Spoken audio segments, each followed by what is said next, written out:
Hey, what's going on, you guys? We made it into Flagstaff. It's about 6:45 on Friday night. We got a little cheap room. We're gonna check in, go get some dinner. We're looking about being up at about 2:30, on the road by 3, and at the Grand Canyon trailhead no later, starting our run than 5 a.m.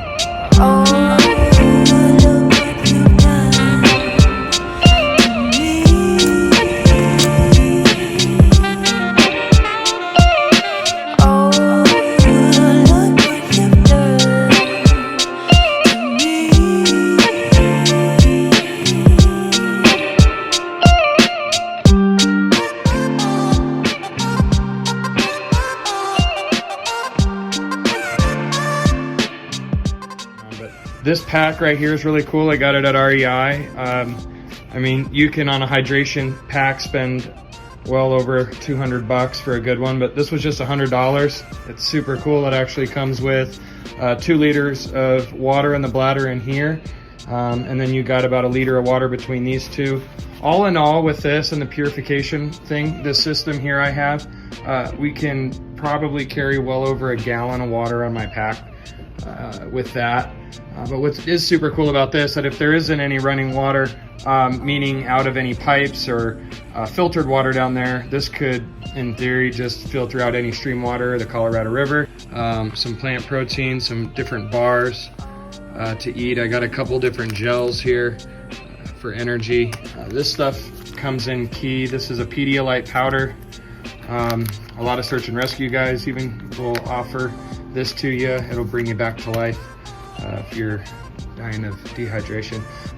Cool rag and extra pair of socks, this headlamp in case we're running in the dark, getting an early start. So we don't want to be on the trail any later than 5 a.m. So we'll keep you guys posted. Super excited. He's over there working on his gear and his checklist of stuff. And yeah, super excited to keep you guys in the loop.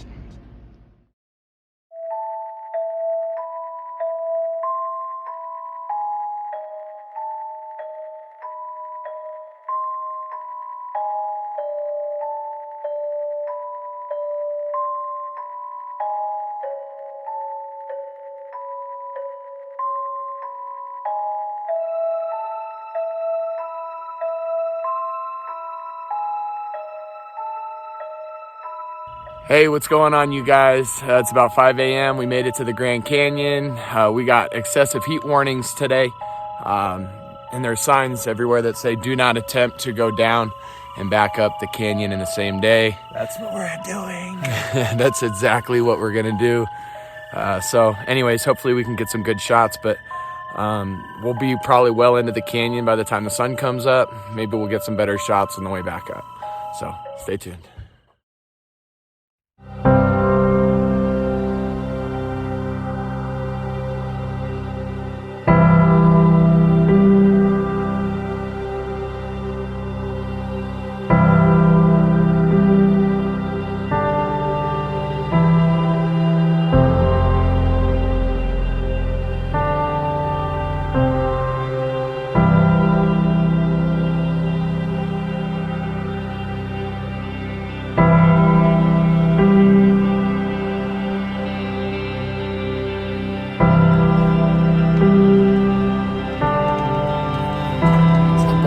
What's up, man? Here we go.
right, so we're just about at the bottom of the canyon.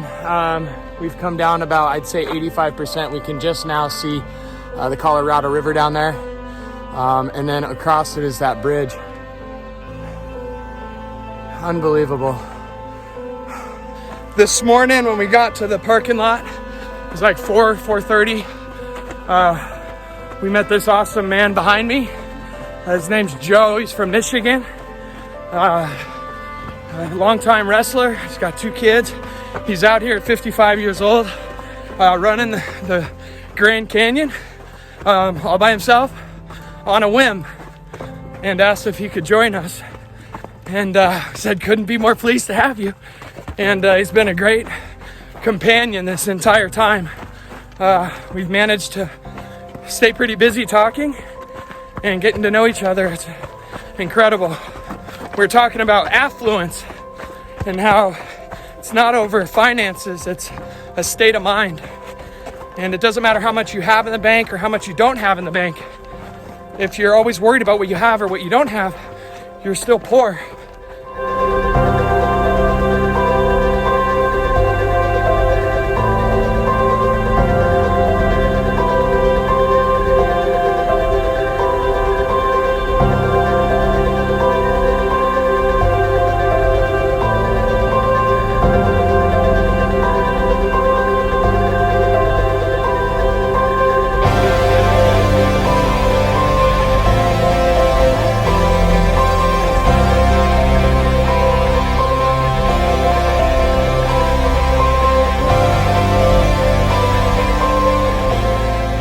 Alright, you guys, we made it down to the Colorado. You can see like a mist on top of the Colorado behind me. Hard to see in this photo, but it is there. We got rapids this way.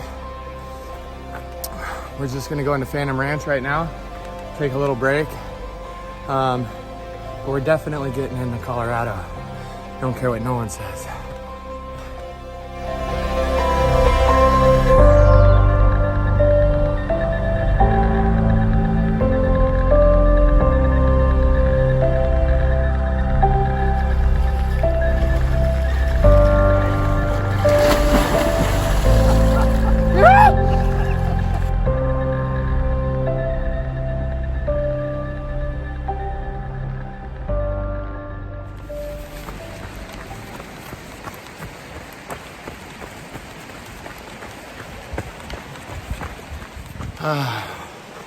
What's up, bud?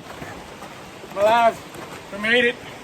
This crazy man's hiking Grand Canyon in 5-finger toe shoes. I'm barefoot and it hurts, but I made it. Crazy.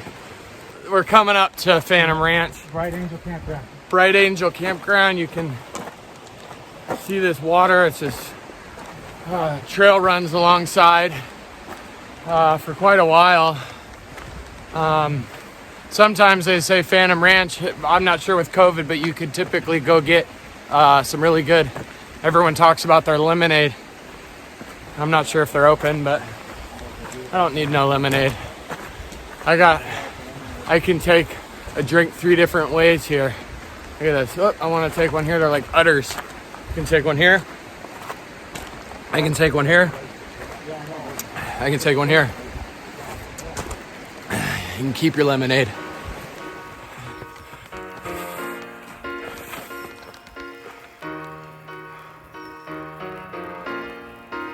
All right, so we just got out of Phantom Ranch and had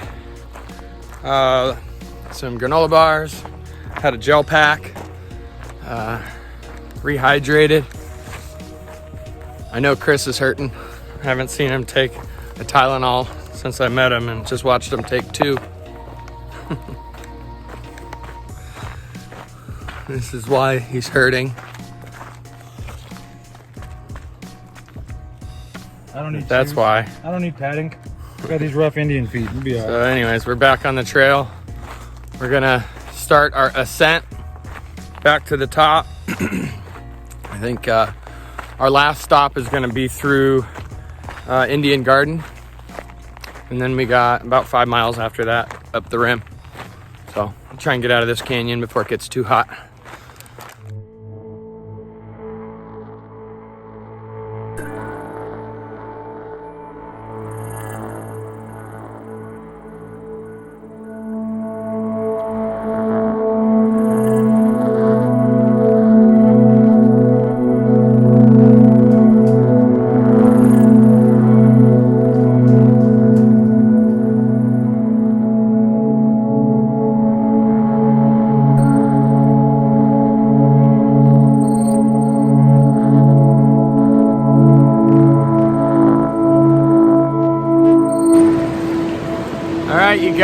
made it back down to the Colorado River. We found an awesome sandy beach. It's like Castaway. Water's ice cold. Taking a dip before we climb back up out of that. We got some heat advisory, so we should probably get going, but if I had a flotation device, float down to Mexico. See you in a month. So beautiful.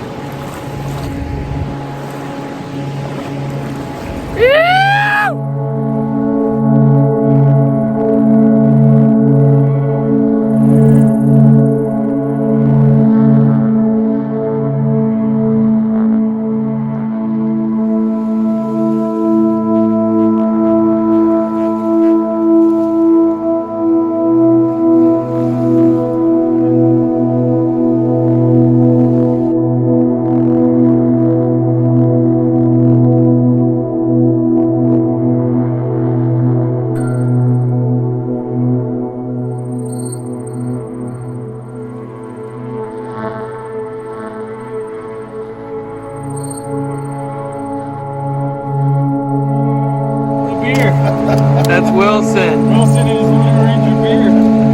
Wilson! There's Wilson on Castaway. Oh, so we're roughly 10 miles to go.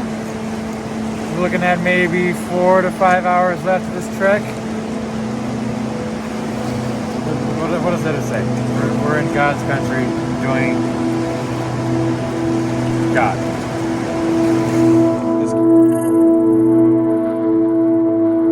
Doing? Good, how are you? Doing awesome. Like your tattoo? Thank you. I like your hat and your horse. I like everything about you. How you guys doing?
Top right there.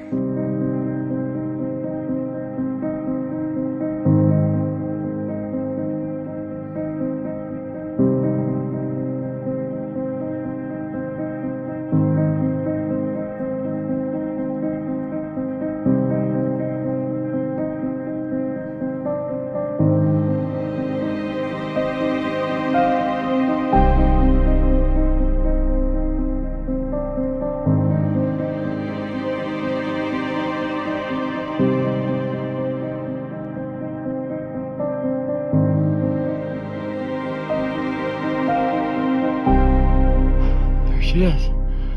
You.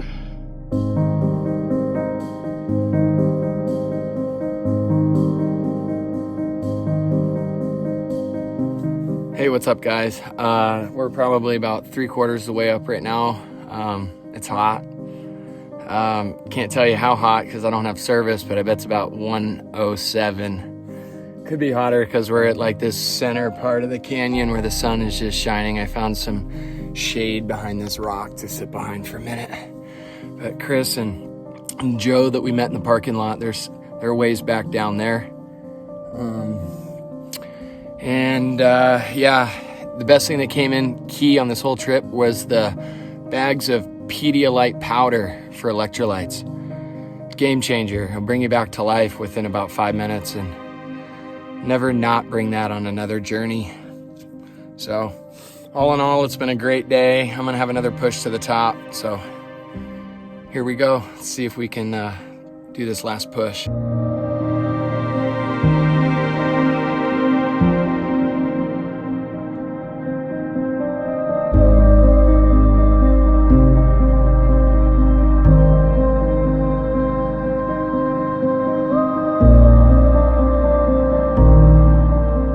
We're about 85%, I bet, climbing up the south rim. You can see the opposite rim over there. We're just getting to be about level with it. So these are the last switchbacks. There's really not any running right now. It's more like a strong power walk, but super excited to eat and get out of this canyon and be able to look back down at where we came from and the big loop that we did. Grand Canyon's incredible.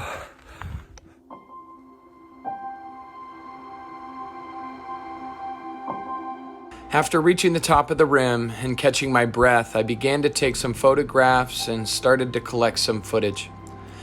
After looking back at the day and how far we've come, and then looking at these breathtaking views, I couldn't help but to feel a sense of liberty and freedom.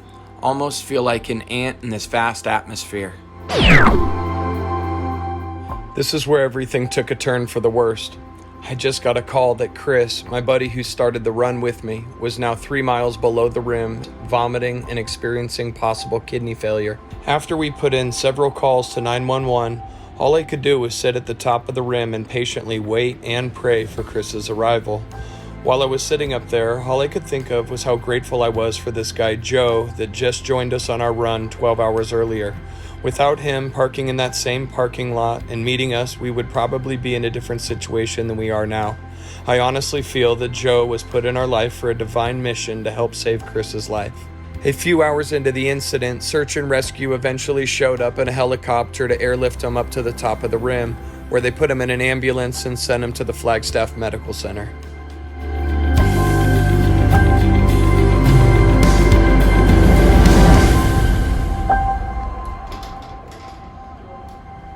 All right, I'm still outside the emergency room. It's well after 10:30 or so. I just went inside.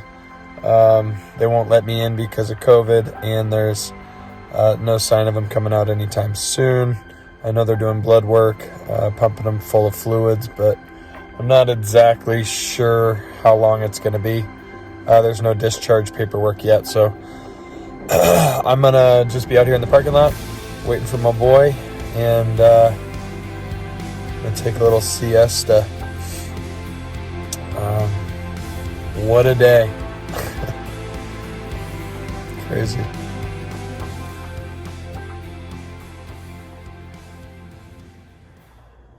Well, we're up the next morning, and Chris is alive. Oh, I made it. Oh, man. What a day. What an adventure. So he got a free helicopter ride out of the whole thing. Oh, yeah. We're getting coffee at the Lone Spur Cafe, and Chris is alive. Barely. He got a free helicopter ride out of it, but the doctors said that I will survive. it was something. What's it called? It's called, what ended up happening was my muscles broke down. It's called rhabdomyolysis. Skeletal muscles start releasing bad proteins and start causing kidney failure. It happens when you over-push your body beyond what it's supposed to. So, when they say mind over matter, I pushed mind over matter, and got a helicopter ride out of it. Paid the price for it. It was hot though. Yesterday they said that it was the hottest day for a record on that day in history. Not the record heat, but for that day, it was the hottest day on record. So I don't know. Some people say it was 120. Some people say it was 114. I can't tell you how hot it is after 110. It's just hot. And we're back down in Flagstaff. We're gonna get some breakfast and make our way back down the hill. We're not gonna end up doing Humphreys like we had first anticipated, but that'll be next on our to-do list. I'm just glad he's alive. It was so freaking crazy. I got to the top and I thought everything was fine and got the worst call ever. Somehow this guy Joe that ran this with us was able to use his phone and call me and notify me of what was going on, and I could hear him puking in the background. It was so violent, and it was scary. It's like you start hearing about people throwing up on a trail in 120 degrees, and it's not good. It's never really a good outcome or sign. But anyways, our food's here. We appreciate everything about yesterday with Joe. Just an awesome dude. God bless you, Joe. God bless you, Joe.